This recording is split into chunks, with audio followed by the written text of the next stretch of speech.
حضرت صلی اللہ علیہ وسلم پر وحی کا ابتدائی دور اچھے سچے پاکیزہ خوابوں سے شروع ہوا۔ آپ خواب میں جو کچھ دیکھتے وہ صبح کی روشنی کی طرح صحیح اور سچا ثابت ہوتا۔ پھر من جانب قدرت آپ تنہائی پسند ہو گئے اور آپ صلی اللہ علیہ وسلم نے غار حرا میں خلوت نشینی اختیار فرمائی اور کئی دن اور رات وہاں مسلسل عبادت اور یاد الہی و ذکر و فکر میں مشغول رہتے، جب تک گھر آنے کو دل نہ چاہتا۔ توشہ ہمراہ لیے ہوئے وہاں رہتے۔ توشہ ختم ہونے پر ہی اہلیہ محترمہ حضرت خدیجہ رضی اللہ تعالی عنہا کے پاس تشریف لاتے اور کچھ توشہ ہمراہ لے کر پھر وہاں جا کر خلوت گزیں ہو جاتے۔ یہی طریقہ جاری رہا یہاں تک کہ آپ پر حق منکشف ہو گیا اور آپ غار حرا ہی میں قیام پذیر تھے کہ اچانک حضرت جبریل علیہ السلام آپ کے پاس حاضر ہوئے اور کہنے لگے کہ اے محمد پڑھو۔ آپ فرماتے ہیں کہ میں نے کہا کہ میں پڑھنا نہیں جانتا۔ آپ صلی اللہ علیہ وسلم فرماتے ہیں کہ فرشتے نے مجھے پکڑ کر اتنے زور سے بھینچا کہ میری طاقت جواب دے گئی، پھر مجھے چھوڑ کر کہا کہ پڑھو۔ میں نے پھر وہی جواب دیا کہ میں پڑھا ہوا نہیں ہوں۔ اس فرشتے نے مجھ کو نہایت ہی زور سے بھینچا کہ مجھ کو سخت تکلیف محسوس ہوئی، پھر اس نے کہا کہ پڑھ۔ میں نے کہا کہ میں پڑھا ہوا نہیں ہوں۔ فرشتے نے تیسری بار مجھ کو پکڑا اور تیسری مرتبہ پھر مجھ کو بھینچا، پھر مجھے چھوڑ دیا اور کہنے لگا کہ پڑھو اپنے رب کے نام کی مدد سے جس نے پیدا کیا اور انسان کو خون کی پھٹکی سے بنایا، پڑھو اور آپ کا رب بہت ہی مہربانیاں کرنے والا ہے۔ پس یہی آیتیں آپ حضرت جبریل علیہ السلام سے سن کر اس حال میں غار حرا سے واپس ہوئے کہ آپ کا دل اس انوکھے واقعے سے کانپ رہا تھا۔ آپ حضرت خدیجہ کے ہاں تشریف لائے اور فرمایا کہ مجھے کمبل اوڑھا دو، مجھے کمبل اوڑھا دو۔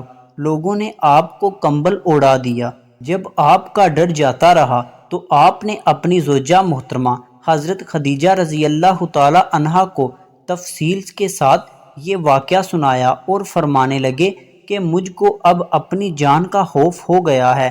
آپ کی اہلیہ محترمہ حضرت خدیجہ رضی اللہ تعالی عنہا نے آپ کی ڈھارس بندھائی اور کہا کہ آپ کا خیال صحیح نہیں ہے۔ خدا کی قسم آپ کو اللہ کبھی رسوا نہیں کرے گا۔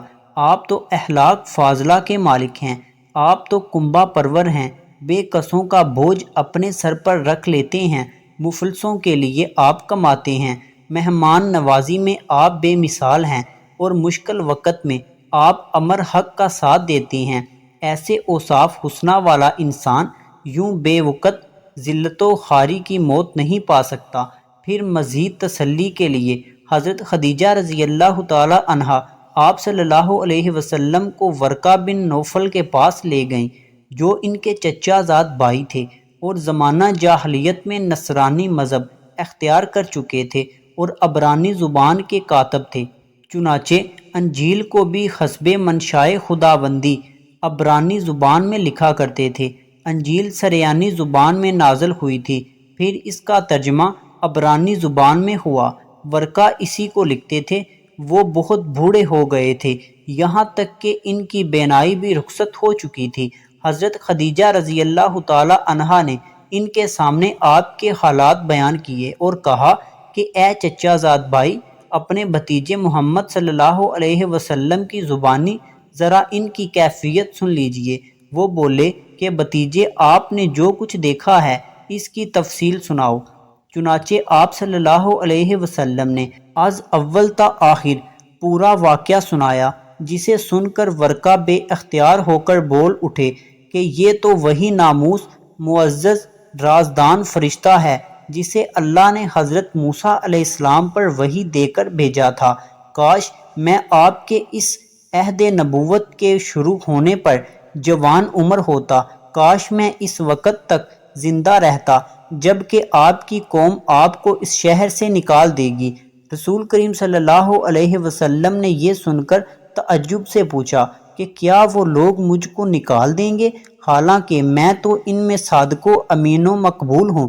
ورقہ بولا ہاں، یہ سب کچھ سچ ہے، مگر جو شخص بھی آپ کی طرح امر حق لے کر آیا، لوگ اس کے دشمن ہی ہو گئے ہیں۔ اگر مجھے آپ کی نبوت کا وہ زمانہ مل جائے تو میں آپ کی پوری مدد کروں گا، مگر ورقہ کچھ دنوں کے بعد انتقال کر گئے، پھر کچھ عرصہ تک وحی کی آمد موقوف رہی۔